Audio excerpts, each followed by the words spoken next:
Hi hello மக்களே, அனைவருக்கும் வணக்கம். பார்த்திங்கன்னா நம்மளோட சேனலில் இன்றைக்கி என்ன டாபிக் அப்படின்னு பார்த்தீங்கன்னா, ஃபேஸ்புக்கில் போஸ்ட்டு போடுறோம்.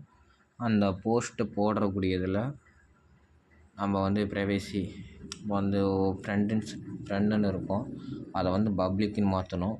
அதை பப்ளிக்குன்னு மாற்றக்கூடியது எப்படி பண்ணணும் அப்படிங்கிறத நான் உங்களுக்கு நம்ம லைவாக வீடியோவில் பார்க்கலாம். வாங்க வீடியோக்குள்ளே போகலாம். இப்போ நான் ஒரு 3 டாட் இருக்குது பார்த்தீங்களா, டச் பண்ணிங்க அப்படின்னாவே போதும். பின் போஸ்ட்டு, சேவ் போஸ்ட்டு அப்படின்னு இருக்கும். இதில் எடிட்டிங் போஸ்ட்டில் போனீங்கன்னா நீங்கள் இந்த ப்ராடக்டோட டைட்டில் கொடுக்கணும். அந்த டைட்டில் கொடுத்துட்டு நீங்கள் எஸ்பிஓவில் அவங்க என்ன சொல்கிறாங்க, ஹேஷ்டேக் சொல்கிறாங்களோ அந்த ஹேஷ்டேரை போட்டு பார்த்திங்கன்னா by mode shopping, by mode application இதை நம்ம போட்டு கொடுத்துருக்கோம்.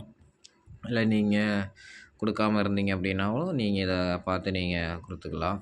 கொடுத்துட்டு மேலே சேவ்னு கொடுத்தீங்கன்னா சேவ் ஆகிரும். அது திருப்பி என்ன பண்ணுறீங்க அப்படின்னா, எடிட்டிங் ப்ரைவேசி அப்படின்னு இருக்கிறதுல போகிறீங்க.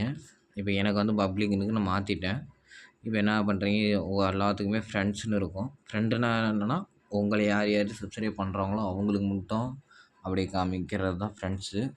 இப்போ பப்ளிக்னு வச்சுக்கிட்டிங்கன்னா எல்லாருமே யார் யார் இந்த ஃபேஸ்புக் அக்கௌண்ட்டு நிறையா வச்சுருக்காங்களோ அவங்க எல்லாத்துக்குமே நீங்கள் போட்ட போஸ்ட்டு லைவாகவும். நீங்கள் ஃப்ரெண்ட்ஸ்னு வைக்கக்கூடாது. ஒரு ப்ராடக்ட்டை நம்ம ப்ரொமோட் பண்ணுறோம். அப்படின்னா இந்த ஃபேஸ்புக்கில் இருக்கவங்களுக்கு காமிக்கணும், எல்லாத்துக்குமே காமிக்கணும். நீங்கள் ஃப்ரெண்ட்ஸ்னு வச்சுருந்தீங்கன்னா நீங்கள் ஒரு 50 பேர் வச்சுருக்கீங்க. அந்த 50 பேர்த்துக்கு மட்டும் காமிச்சா போதாது.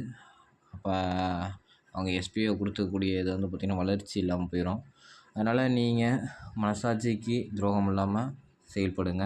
இப்போ சங்கர் சார் பார்த்திங்கன்னா இப்போது ஒரு ரீசனாகவே பார்த்திங்கன்னா ஒரு வாரமாகவே எல்லாத்தையும் லிஸ்ட்டில் போய் பார்த்தீங்கன்னா அதில் டிடேஷன் பிடிச்சிருப்பாங்க. யூஆர்எல் நாட் ஓப்பன் அப்படின்னு சொல்லிட்டு, ஸ்பான்சர் கண்டென்ட் நாட் அப்படின்ட்டு எல்லாத்துக்கும் அமௌண்ட்டு டிடேட் ஆகிட்டே இருக்கும். அது டிடேட் ஆகாமல் இருக்கிறதுக்காகவே சங்கர் சார் சொன்ன ஒரு டெக்னிக்கு. அதனால் எல்லோருமே நீங்கள் என்ன பண்ணுறீங்க அப்படின்னு பார்த்தீங்கன்னா, ஃப்ரெண்ட்ஸுன்னு இருக்கிறதில் பப்ளிக்குன்னு மாற்றிக்கிங்க. பப்ளிக்குன்னு மாற்றிங்கன்னா எல்லாருமே நீங்கள் போட்ட போஸ்ட்டை பார்ப்பாங்க. அதனால் போஸ்ட்டு பார்க்குறனால கொஞ்சம் எஸ்பிஓவுக்கும் கொஞ்சம் வியூஸ் காமிக்கும். அதனால் கண்டினியூவாக நம்மளோட சேனல் வீடியோ பாருங்கள், சப்போர்ட் பண்ணுங்கள். கண்டினியூவாக நம்ம சேனலில் புது அப்டேட் சம்மந்தமாக வந்துகிட்டே இருக்கும். தேங்க்யூ.